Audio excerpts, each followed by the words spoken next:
एक राजा था, उसके 4 बेटे थे।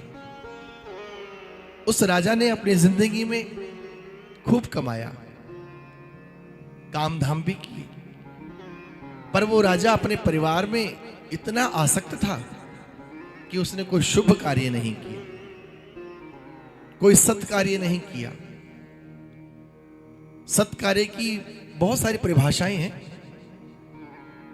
पर भगवान से जुड़ा हुआ कोई कार्य हो उसे हम करें तो उसे ही सत्कार्य कहा गया है। जैसे कि अभी शिव पुराण हो रहा है, ये कार्य भगवान से जुड़ा हुआ है, ये कार्य भगवान से जोड़ने वाला है, ये कार्य भगवान से मिलाने वाला है।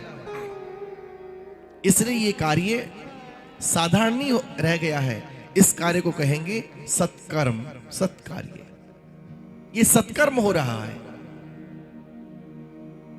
तो उस राजा ने कभी अपने जीवन में सत्कर्म नहीं किया, परिवार में ही डूबा रहा। और एक दिन एक ब्राह्मण उसके दरबार में आता है। वो ब्राह्मण बड़ा आत्मज्ञानी था, उसकी ज्योतिष बहुत अच्छी थी।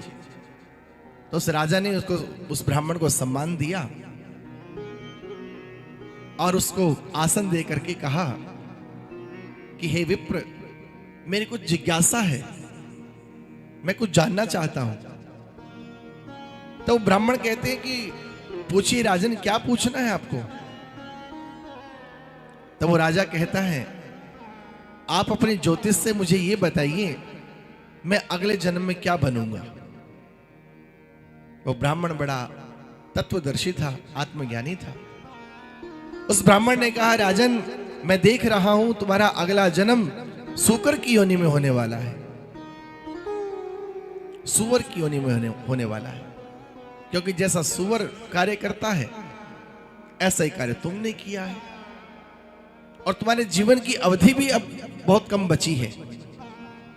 तुम कुछ शुभ कार्य करोगे भी तब भी तुम्हारी मुक्ति नहीं होने वाली। अब तो तुम्हें अगला जन्म सुअर का लेना पड़ेगा। उस राजा ने कहा कि हे विप्र, मैं आपसे एक निवेदन करता हूं।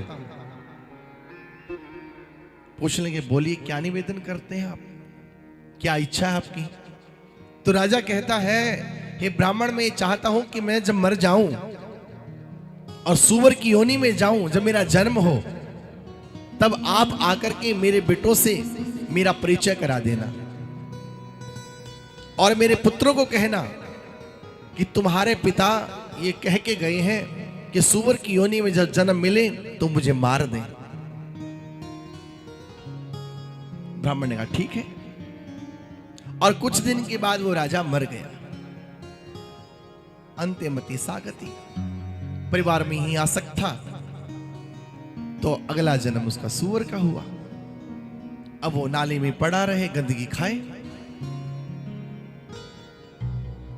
तो वो ब्राह्मण, उन्हें पता चला कि वो राजा मर गया है और वो सुअर की योनि में है। तो ब्राह्मण उस राजा के राज्य में फिर आए और आकर के कहा, आकर के उस ब्राह्मण ने उस राजा के बेटों से कहा कि भैया, तुम्हारे पिता ऐसा ऐसा बोल के गए थे और मैं जानता हूं वो कहां है और मैं उनको पहचान भी लूंगा। राजा के बेटे बड़े आश्चर्यचकित हुए कि ऐसा भी होता है, कोई ये तक भी जान लेता है कि भाई अब वो किस योनि में गए हैं या कोई व्यक्ति किस योनि में जाएगा। हमारे कर्म चाहे शुभ या अशुभ हो, वो दर्शाते हैं कि हमें अगला जन्म कैसा मिलने वाला है। तो राजा के बेटे कहते हैं कि ठीक है आचार्य देव, आप हमें हमारे पिता से मिला दीजिए। अब ब्राह्मण उस गांव में उस राजा के बेटों को ले गया, जिस गांव की गलियों की नाली में वो सुअर पड़ा हुआ था। ब्राह्मण ने जाकर के पास और राजा के बेटों को कह दिया कि यही तुम्हारे पिता हैं, इन्हें मार दो। अब राजा के बेटे कहने लगे, ये हम कैसे मान लें, यही हमारे पिता हैं। यदि ये बोल करके बताएं तो हम जानेंगे, ब्राह्मण ने कहा ये तो सूअर की योनि में है, पशु योनि में है, ये कैसे बोलेगा, ये तो अपनी भाषा बोलेगा जो तुम नहीं समझोगे। तो उस राजा के बेटे कहते हैं हम नहीं मानने वाले, यदि ये बोल के बताएं कि मैं ही तुम्हारा पिता हूं तब तो हम मान लेंगे। ब्राह्मण के पास कुछ शक्तियां थी, कुछ सिद्धि प्राप्त ब्राह्मण थे, उन्होंने उस सूअर को जो है बोलने की शक्ति दे दी और कहा कि हे सुकर, तुम बोल करके बताओ कि तुम पूर्व जन्म में कौन थे और तुम मुझे क्या बोल के गए थे।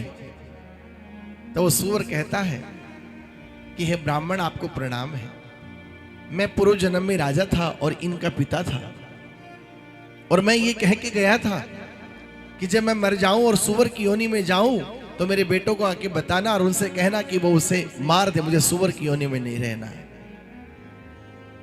तो ब्राह्मण कहता तो मैं तुम्हारे बेटों को ले आया हूं, अभी तुम्हें मार देंगे। तब वो सूअर कहता है कि ना ना ना ना, अब मैं नहीं मरना चाहता, अब तो मुझे ये सूकर की योनि ही अच्छी लग रही है। ब्राह्मण ने कहा अरे कहा तुम राजा थे और कहा सूअर बने पड़े हो, कहा तुम्हारे राजसी ठाट बाट थे, कितना अच्छा अच्छा तुम खाते थे, अब तो तुम गंदगी खा रहे हो। तो सूकर कहता भी हो, मुझे तो सुख अब इसी योनि में मिल रहा है, इस योनि में जो माँ बाप मुझे मिले हैं, इस योनि में जो भाई बहन मिले हैं, अब तो मुझे भी अच्छे लग रहे हैं। अब मुझे ये पूर्व जन्म के जो मेरे बेटे हैं इनसे मेरा कोई लेना देना नहीं है, ना इनमें मेरी कोई आसक्ति। कहने का तात्पर्य है कि जीव जिस योनि में जाता है उस योनि में जाते ही मोह कर लेता है। इस मोह से मुक्ति का एक ही उपाय है कि खूब भगवान की कथा सुने।